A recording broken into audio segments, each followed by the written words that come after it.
I don't remember inviting you. Ah, she must be talking about her bragging party today, showing off her fancy high-rise apartment to everyone. Well, I don't remember being invited either, and I certainly had no desire to go. But she continued to confront me. Did you come for a tour or something?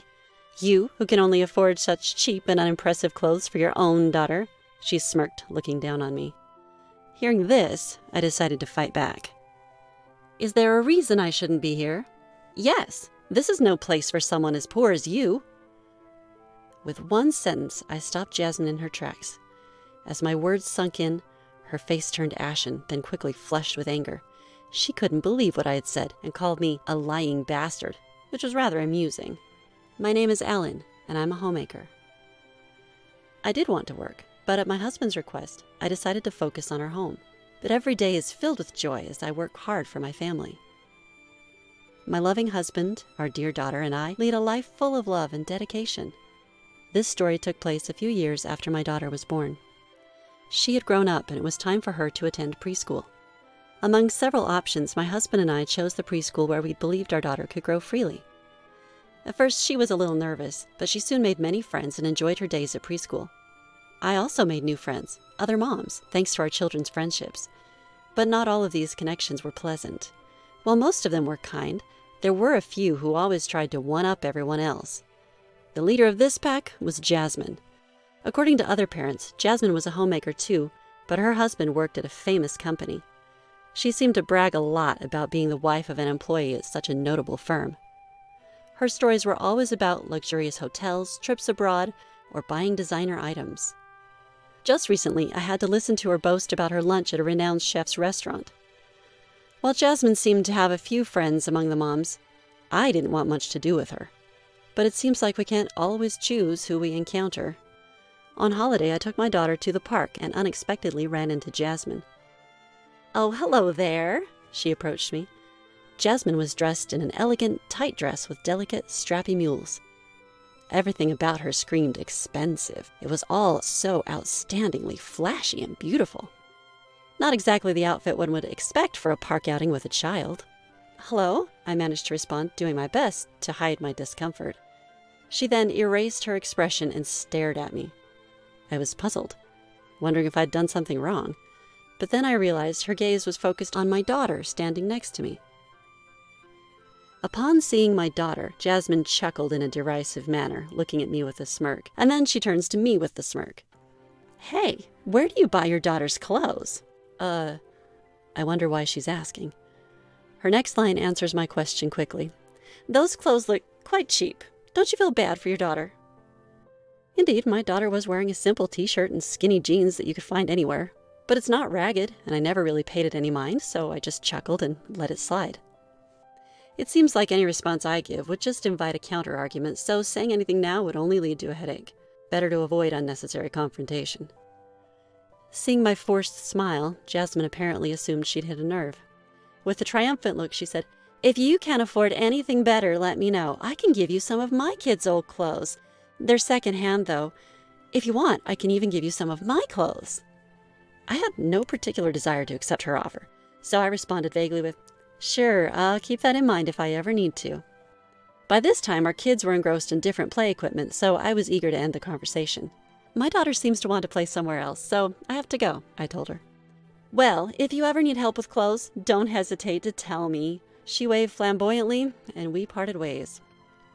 Seeing my daughter's cheerful smile ahead of me, my irritation subsided. One day I heard Jasmine was inviting some close mom friends over to a party at her house. Apparently, she'd bought a newly built high-rise apartment with her husband's money.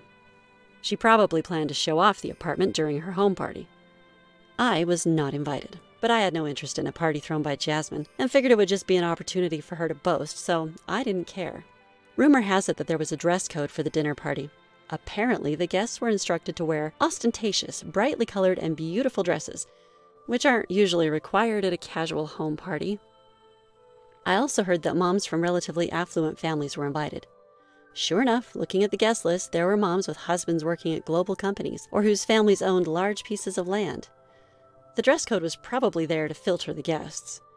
Realizing again that Jasmine judges people by their wealth, I was fed up just hearing about it. I genuinely considered how to avoid her as much as possible in the future. But as long as our kids were at the same preschool, that seemed unlikely. I hoped we'd never meet again privately, but after the recent incident at the park, I realized that we live in the same area and that it would be difficult. I wished that this problem would disappear completely someday. I even wished on a star. On another day, I found myself heading towards a high-rise apartment. I opened the automatic lock at the entrance, walked inside the building, and looked around the floor. Just then, a door creaked open. Surprisingly, the person who appeared was the haughty guardian, Jasmine. I was taken aback and stood frozen for a moment, but soon I regained my composure. Well, hello there. No matter how much I disliked her, I figured I should at least say hello. However, Jasmine didn't respond, instead staring at me with wide eyes. We exchanged glances for a while until Jasmine furrowed her brows, a clear sign of her unhidden anger, and addressed me. I don't remember inviting you. Ah, she's referring to today's party. I don't recall being invited either, nor did I want to attend. Well, I wasn't invited, I responded matter-of-factly. Apparently, she didn't appreciate my response. Jasmine continued to confront me.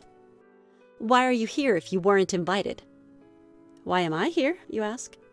Did you come here to tour this high-rise apartment, even though you can only afford to dress your daughter in such drab and lowly clothing? She snickered at me with disdain. Hearing that, I thought, now is the perfect moment to counter Jasmine. I carefully chose my words to throw at her. Do you think I shouldn't be here? Yes, this is not a place for someone like you. Why is that? Because for someone poor like you, well, this is actually my home. As my words overlapped with Jasmine's, her movements came to a complete halt. Her face turned pale when she realized what I had said. She probably hadn't expected that response at all. Her eyes were black and white, as if she didn't understand. She blinked in disbelief, trying to digest the situation. Instantly, Jasmine's face turned red with anger. What do you mean? Explain yourself. Let me clarify for you then. Actually, my husband is the president of several companies. They may not be famous companies, but thanks to the income generated from these businesses, we earn significantly more than the average person. He owns several properties across Japan, and the new high-rise apartment building where we are now is built on one of his properties. So this apartment building is owned by my husband, which means it's our home. I regularly visit this high-rise apartment because my husband entrusted its management to me. He understood that I wanted to work, so he gave me this job. I explained the situation to her in a nutshell. Upon hearing this, Jasmine raised her eyebrows and shouted, What? I didn't know about this! When I signed the contract for the apartment, I didn't meet you. I met a man who was the manager. Oh, that must have been my husband. He took over for me this time for the key handover, so I didn't get a chance to meet you. You can tell as many lies as you want. With that parting shot, she went back into her home. To my surprise, Jasmine returned to the entrance. She seemed to have gathered an assortment of things from her home, children's toys, stuffed animals, stationery, clothes, all jumbled up in her arms. You're the one dressing your kid in such pitiful clothes. Stop lying. With that, Jasmine started throwing the items she was holding at me. There's no way you earn more than me. Jasmine's sudden outburst caught me by surprise, but her rage seemed to be running unchecked. Before I had a chance to react, the object she'd thrown whizzed past me. The sound of it hitting the floor echoed hollowly, a reminder of her uncontrolled anger. I decided then that it was high time to set the record straight about the park incident as well. Ah, about my daughter's clothes that day. What? Do you remember the day we were at the park? What does that have to do with anything? My daughter loves playing in the sand. I figured she'd get dirty anyway, so I dressed her in clothes that could handle a little grime. That's a lie. It's the truth. Here, look. I pulled out my phone and showed her a photo from my album. Jasmine froze as she looked at the picture. In it, our family of 3 was all smiles, with my daughter wearing a recognizable children's brand outfit in the center. Jasmine's eyes widened even further in surprise as she took it in. You only dressed her nicely that one time, didn't you? She screeched, clinging to her last shred of denial. That's not true. Here, look at all these, I countered, showing her multiple photos. Sure enough, my daughter was seen wearing nice clothes in beautiful settings and more casual wear where it was likely she'd get dirty. At the sight of this, Jasmine clenched her fists and trembled, seemingly out of retorts. What? What? I replied, having not heard her clearly. This seemed to further upset Jasmine. "What? Are you trying to say that being wealthy makes you superior?" she yelled, pushing me hard on the shoulders. That was apparently the last straw. The other mothers who'd been keeping a watchful eye on the situation came outside and tried to calm Jasmine down. Jasmine kept shouting, "She lied to me! There's no way she lives in this luxury apartment! She's just lying to be more popular than me!" Ignoring the calming words of her friends, she continued to yell. After a while, perhaps exhausted from the constant shouting, Jasmine finally quieted down, catching her breath in heavy gasps. It was quite a sight. Her hair disheveled, one slipper missing, and all around her, the aftermath of her tantrum. The hallway was littered with the objects she had thrown. Toys were broken from the impact, stuffed animals lay lifeless. She must have been grabbing anything she could get her hands on, meaning the inside of the house must be a mess too. From the inside of the house, I could see our children peeking out, worried. "Are you satisfied now?" I asked, flashing my best faux smile at Jasmine, who seemed unable to retort. Her face twisted amusingly at the sight. "I hope you enjoy the luxury apartment brag party," I said, gliding past her. "And please, do clean up the mess that you made." From behind me, I heard her shout, "Liar!" It was just bravado, but it did give me a chuckle. As a result of this incident, Jasmine found herself distanced from the other close-knit mothers she knew. It seemed that her usually high-handed behavior had been a point of contention for some time. She even had the gall to make the other mothers clean up her mess. Her outrageous tantrum this time around was the last straw, painting her as an unstable individual in their eyes. The friends Jasmine thought she had amongst the mothers distanced themselves from her, and she found herself isolated in the preschool community. It was a pitiful sight to behold.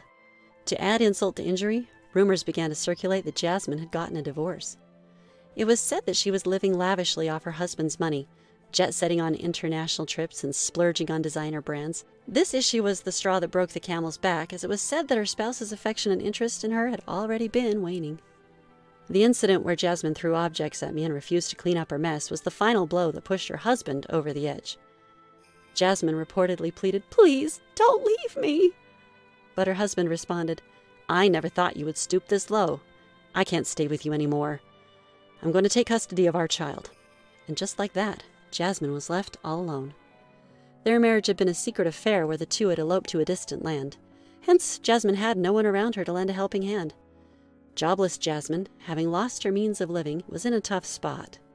Word of her fall from grace spread quickly through the grapevine, and finding employment was a struggle.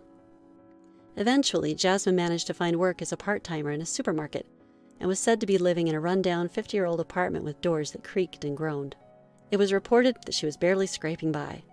After all that's happened, I sincerely hope Jasmine has learned her lesson and will no longer judge people based on their wealth.